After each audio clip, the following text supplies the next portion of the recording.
guys and 30 days English speaking challenge kind of video la இன்னைக்கு பாத்தீங்க அப்படினா since for and from இது மூணுக்குமான difference தான் நம்ம பார்க்க போறோம் and let's get started. So first one பாத்தீங்க அப்படினா since and for கான டிஃபரன்ஸ் இது எல்லாமே நம்ம வெவ்வேறு ரீசன்ஸ்க்காக யூஸ் பண்ணாலும் கூட நமக்கு மெயினா கன்ஃபியூஸ் ஆகக்கூடிய விஷயம் என்ன அப்படினா டைமை ஸ்பெசிஃபை பண்றப்ப இந்த மூணுமே டைமை ஸ்பெசிஃபை பண்ணக்கூடிய ப்ரொபோசிஷன்ஸ். ஸோ அப்படி ஸ்பெசிஃபை பண்ணுறப்ப எந்தெந்த கேஸில் எதை யூஸ் பண்ணணுன்றதுல will get confused at times. So அதெல்லாம் தான் இந்த வீடியோவில் we are going to clarify.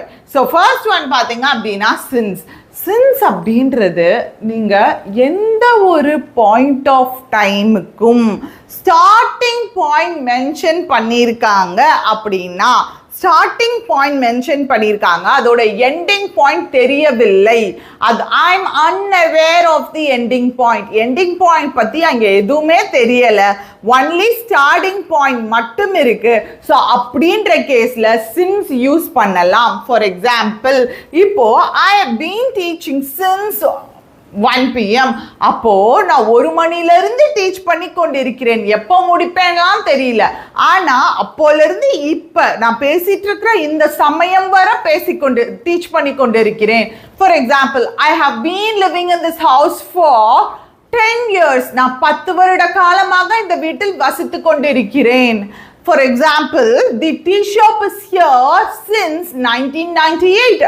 1998ல இருந்து இந்த டீ ஷாப் இந்த இடத்துல தான் இருக்கு.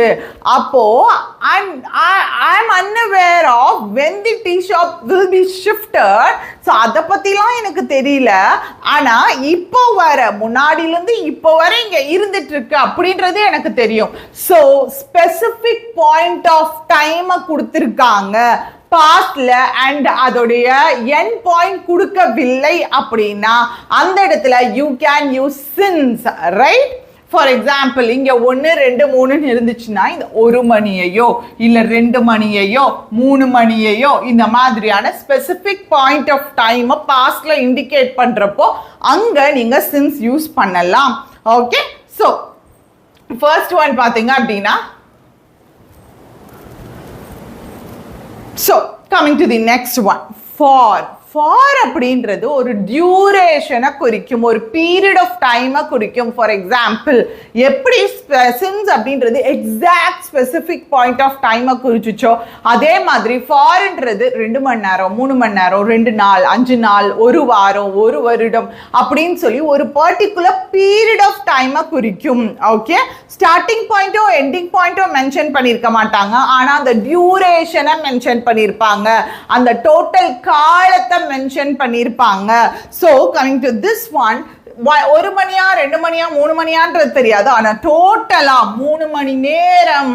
I've been teaching for 3 hours.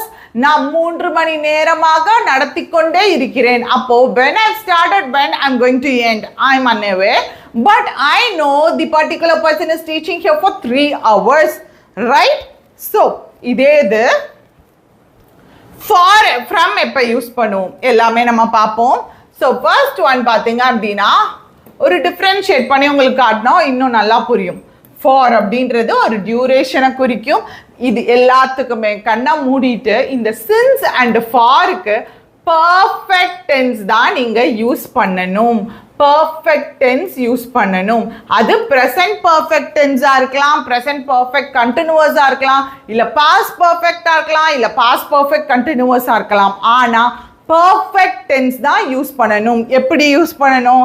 இப்போ இங்க பாத்தீங்க அப்படின்னா நான் யூஸ் பண்ணியிருந்தேன் இல்லையா, I been teaching, I was teaching சொல்லல, ஐ பீன் டீச்சிங்.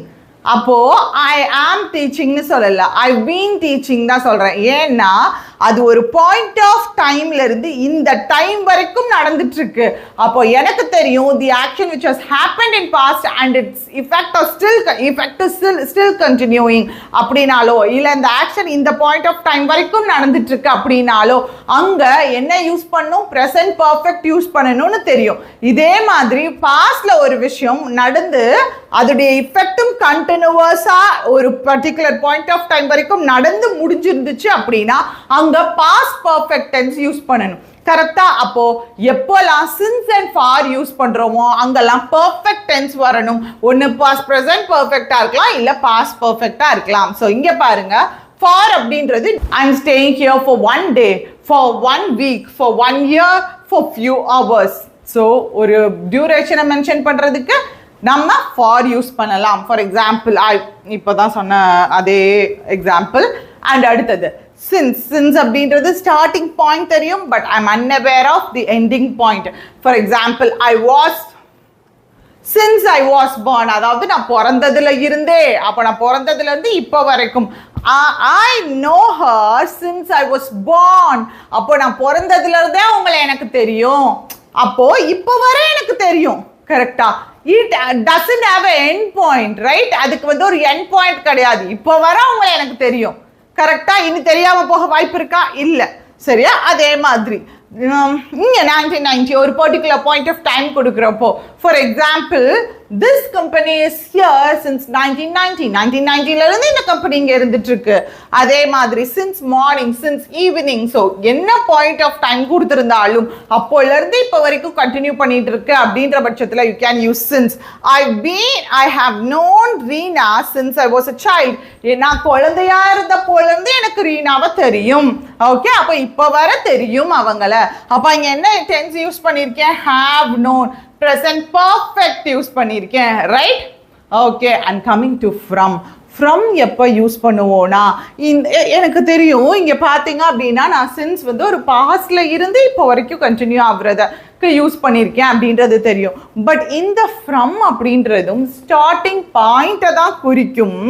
பட் எப்போ யூஸ் பண்ணலாம் அப்படின்னா, இந்த கேஸ் தவிர்த்து இருக்கக்கூடிய விஷயங்கள்ல எல்லாத்துலேயுமே யூஸ் பண்ணலாம். For example, I will come since டுமாரோன்னு சொல்ல முடியுமா? இல்லை, ஏன்னா சின்ஸ்னாலே பாஸ்ட்ல நடந்து இப்போ வர இருக்கக்கூடிய விஷயங்களை குறிக்கக்கூடியது. அப்போ அங்க சின்ஸ் யூஸ் பண்ண முடியாது. பட் அந்த இடத்துல நீங்க ஃபார் யூஸ் பண்ணலாம். I will come tomorrow, sorry, school reopens from tomorrow. நாளையில இருந்து ஸ்கூல் வந்து ரீஓபன் ஆகும். நாளையில இருந்து நீ ஸ்கூலுக்கு வரலாம். You can come to school from tomorrow. So நாளையில இருந்து, அப்போ ஃபியூச்சர் டென்ஸுக்கு நீங்க ஃப்ரம் யூஸ் பண்ணலாம். இந்த சின்ஸ் தவிர்த்து இருக்கக்கூடிய விஷயங்கள் எல்லாத்துக்குமே ஃப்ரம் யூஸ் பண்ணலாம். அண்ட் முக்கியமா எப்போ ஃப்ரம் யூஸ் பண்ணலாம்னா, எப்போலாம் இந்த மாதிரி starting point and ending point கொடுத்துருக்காங்களோ அப்போ ஃப்ரம் யூஸ் பண்ணலாம். For example, the party will be from 10 a.m. to 12 p.m. So 12 noon. அப்போ பார்ட்டி வந்து 10 a.m. ல இருந்து 12 noon வரை நடக்கும். எனக்கு தெரியும், என்ன தெரியும்? சின்ஸ்னா எண்டிங் பாயிண்ட் தெரியாதுன்னு நான் சொல்லியிருந்தேன். அப்போ ஃப்ரம் இருந்துச்சு அப்படின்னா எண்டிங் பாயிண்ட் தெரியிற கேஸ்ல நீங்க தாராளமா என்ன யூஸ் பண்ணோம்? ஃப்ரம் தான் யூஸ் பண்ணும். அங்க சின்ஸ் யூஸ் பண்ணக்கூடாது. Since 10 a.m. to 12 noon அப்படின்னு போடக்கூடாது, அது தவறு. ஏன்னா எண்டிங் பாயிண்ட் தெரியாத கேஸ்ல தான் சின்ஸ் யூஸ் பண்ணணும். பட் ஃப்ரம் பொறுத்த வரைக்கும் எண்டிங் பாயிண்ட் இருக்கு அப்படின்னா அங்க தாராளமா ஃப்ரம் டு போலேருந்து இப்போ வர. ஸோ ஃப்ரம் அண்ட் டு ரெண்டும் பார்த்தீங்க அப்படின்னா காரலேட்டிவா நம்ம யூஸ் பண்ணுவோம். அண்ட் இப்போ உங்களுக்கான கொஸ்டின், ஆன்சர் திஸ் கொஸ்டின். இதுதான் இன்னைக்கு உங்களுக்கான ஹோம்வொர்க்.